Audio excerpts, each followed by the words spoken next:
Illana Burk, CEO of Your Life's Workshop, coach to entrepreneurs and solopreneurs across dozens of industries, and host of Good Business.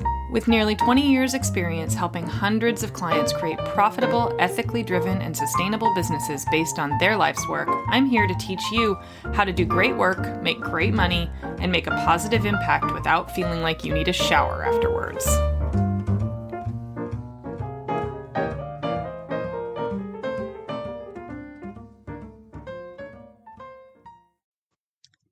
Hi, everybody, and welcome back to the Good Business Podcast. I'm your host, Illana Burk. I am delighted to have you here today. And today I'm going to talk about a really tight little lesson. We're going to talk about constraint and the power of constraint. Now, constraint is not the same thing as scarcity. And that's that's the first part of what I want to talk about, is that a lot of people use these concepts as interchangeable. And today, we're going to dig into the difference between constraint and scarcity and false scarcity and how those three things affect users, buyers, consumers differently, no matter what you do. So the first thing I'm going to talk about, I'm going to kind of define what each of those things are. Then I'm going to dig into how to think about constraint in your own business, in your own work. And then I'm going to give you a little bit of information about how I deploy constraint in my own business and what that means to me.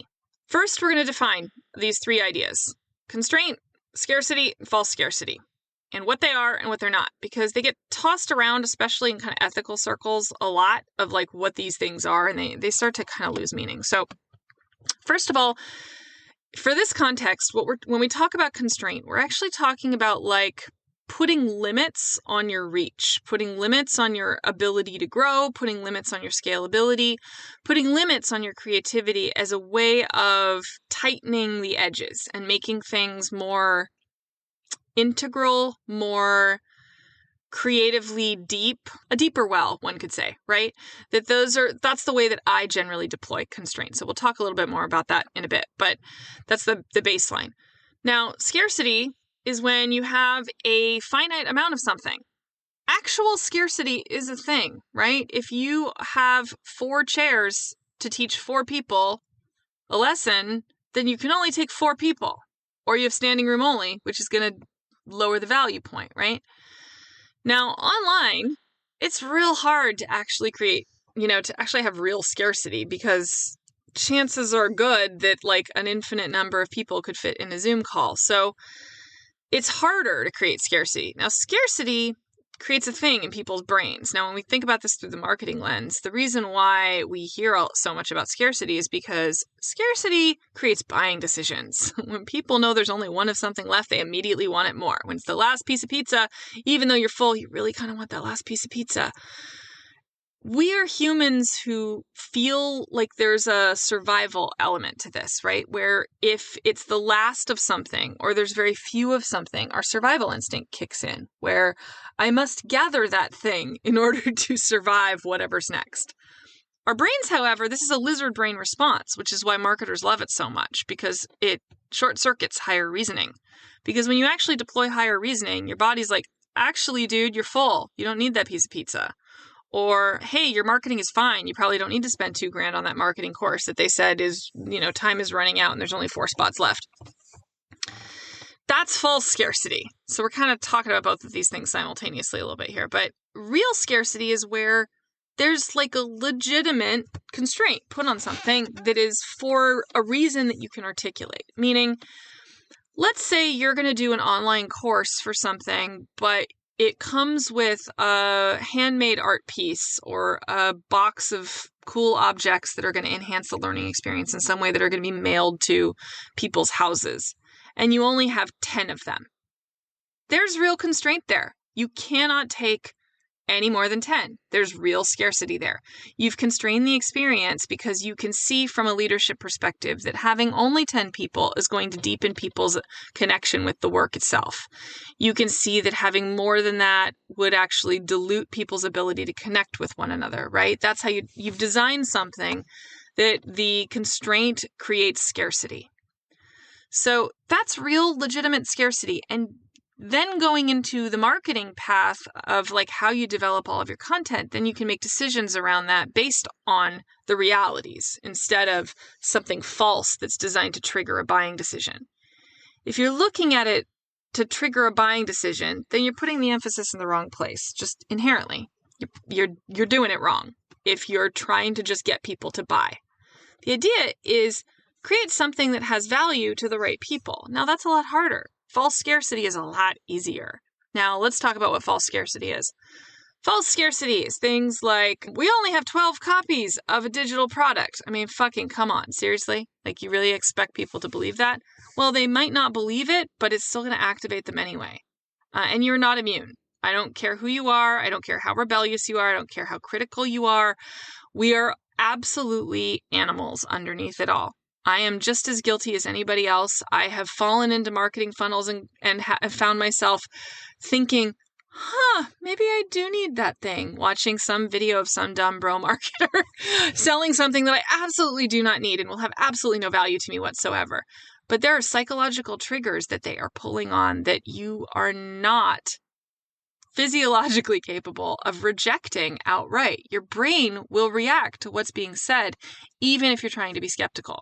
Now, I've never actually clicked buy, mostly because I'm really cheap, but I've certainly found myself going, I can't even believe, like my higher reasoning starts kicking in. I'm like, I can't even believe that I'm even interested in this. This is so stupid. But then I'm like going, okay, hey, there's a bunch of color theory here. There's red buy now buttons. There's flashing lights. There's a countdown timer. There's all this stuff basically tricking my brain into thinking I'm being chased by a tiger. And the only way out is to click buy now. There is actual chemical things happening in your brain when false scarcity is deployed. This is why that shit's super unethical and super shitty and why I rail against it all the time, because you are triggering people into buying, not creating something valuable enough that they want to buy it. Very often when you see people deploying false scarcity in this way, what you will also see on the flip side in their launch analysis and stuff like that is that they'll say things like they have, 20 to 30% attrition or, pretty significant drop off in refund rates. Or they have things like they just don't offer refunds. Or they say it's 100% money back guarantee if you complete all of the coursework and can prove it and jump through these 9 hoops. And then we'll maybe consider that after you feel totally ashamed that you didn't do all the work and now you have somebody wagging their finger at you and all the things. We've all seen this stuff. What I want to talk about, though, is like, what happens when you create something that has real constraint to it and there's real reason behind it and you can articulate those things and they're well aligned with the value proposition that you're putting out there. Now that has real power because now, yes, you're still hitting that little like fight or flight survival thing going on because there's real constraint, but when there's real value mixed with real constraint, that's gold.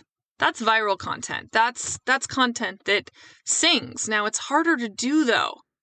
That's the thing. It's really hard to do because it requires a level of depth and a mastery that most content providers simply don't possess. They just don't. And the more scarcity I see put on things, the more I assume there is less value to be had. So when I see all the tricks deployed, the more tricks, the less value. As far as I'm concerned, and I've yet to be proven wrong. If somebody has an example of someone who deploys all of those tactical nonsense crap, scarcity, all the things, and then they were like, yeah, and it was so worth it, and I learned so much, please reach out. I would love an example of being wrong on this, but in 13 years, I haven't seen one yet. But when I see somebody who's like, hey, I'm going to do this thing. Here's all of my experience. I only have 10 seats. I wish I had more, but I don't, because here's why. Here's why this is the right thing. Then what I get is something that's extremely high value. Now, for example, here's the constraint that I'm placing in my business. I have constraint points in a few different ways. The first is on one-on-one work. I take 2 calls a day, 4 days a week, no more. That means that I have legitimate constraint on my time. I cannot perform at my highest level and do any more calls than that. That's it. That's all there is. There is no more. That means that I can take a total of, what's the math on that? Like 32 calls a month. Maximum. That's if I never want to take a break, which I don't take a lot of vacations because I have a really manageable, balanced schedule. So that's okay with me. That's how my life works. That means that I get to be off at 3 o'clock every day to hang out with my kid while she's still little and cute and wants to hang out with me. So these are the things that matter in my world, and that's the real constraint that's at play. Now, what that means is after 13 years, I could charge a lot more than I do because I have legitimate scarcity on my time, and I'm usually running with a waiting list. Now, this is where the ethical choice comes in of how much do I want to charge to make that meaningful, right? How much do I want to charge knowing that that's the constraint? Well, for me, I work backward from what a solid living based on how much time I'm spending looks like. And that's how I set my rates. My rates they just went up for the first time in like 7 years, and they are still manageable. I aspire always to be manageable so that I can pick and choose the clients that I want to work with because that feels sustainable for me. Now, your version of sustainable might look like something entirely different. Your version of constraint might look like something entirely different, but your time and capacity is absolutely a constraint that you may or may not have discovered where that is yet, like how much time you can spend doing whatever it is you do. But I encourage you to explore it and figure out what your actual constraints are, because what happens, especially among creatives and service providers, you don't really know what your constraint is. You don't really know what your capacity is at any given time because you're taking things on it's like the difference between a push or a pull, right? When a client is pushing work at you and then you're reacting to it, you don't know how long it's going to take. You don't know how much capacity it's going to gobble up, and you don't know what kind of constraint you actually have. So you can't really set an accurate price tag for something that you haven't experienced yet. It's one of the most difficult parts about being a service provider. So then you don't have boundaries either, right? So you forget to set like time constraints on your day and your life, and that becomes harder and harder to hold the less and less you do it. So now you not only have constraint on your time, you have a lack of constraint on your energy because now you've taken work at a rate that you couldn't afford to take it, and you don't know how long it's going to take, and now you're in a mess. And now you undercharged or you overcharged or, there's no alignment there. So you can understand how finding your sense of time-based constraint is a really, really good place to start. Now you have at least a sense of, like, as a service provider, at least, what your framework capacity can look like. Now, for me, another way of looking at this in another example is in courses and groups and things like that. I know that a lot of people listening are going to be doing stuff like that or are currently. I run a community, the Your Life's Workshop community. The workshop space is awesome. It is relatively small. I think we have around 70, 75 members right now, mostly because I've done almost nothing to market it, but that's changing because I really wanted it to find its legs first. I wanted to figure out what it needs to be. One of my very favorite quotes is from Gary Erickson, the CEO of Cliff Bar, that he said, "If you listen closely, your customers will tell you who you are."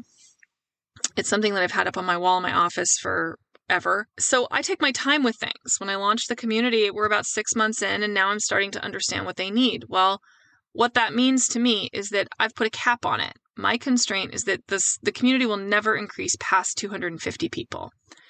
Based on average usability, how people sort of ebb and flow, how many people show up for calls, what feels manageable for people to still get the same high-touch experience, and for me to keep the baselines of promises that I've made for interactivity, for feedback, for how much I can reasonably show up in one space and create both camaraderie and mentorship and leadership and get people what they need and still be able to be responsive to changes.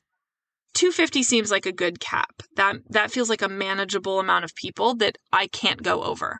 If I do decide that I want more groups or larger groups, I'll split it off and I'll do something else. But this group will never have more than 250 people in it.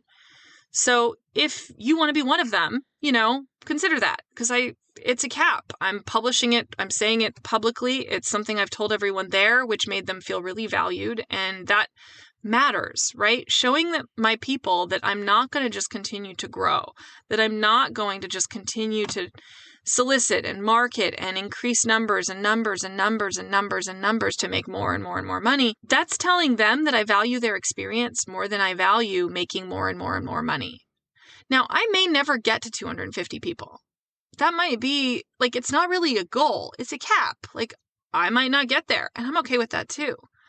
But knowing that they're in a space that they're never going to get lost in. It's never going to be 10,000 people. It's never, no matter what happens in my business, no matter how much I decide to market, that's not something that will happen based on the promise that I'm making to my people to create the very intimate, deep diving space that they signed up for. That's my promise to them. So my constraint is born out of effective promise keeping. So when you think about the constraints that you are putting in place in your own business, think of it through that lens. What are the promises that you're making, and what are the conditions you need in order to keep those promises? Somewhere in that equation is your level of constraint. But you got to know what it is, or you'll continue to exceed capacity and make promises that you can't keep. All right, everybody, that's it for me today. If anybody wants more information about the Your Life's Workshop community, please hit up our website. You can go to thegoodbusiness.co, or you can go to yourlifesworkshop.com. It's super easy to find. All right, everyone, have a really wonderful day and a great summer. Talk to y'all soon. Bye. Thanks so much for hanging out with me today. For more information, visit yourlifesworkshop.com.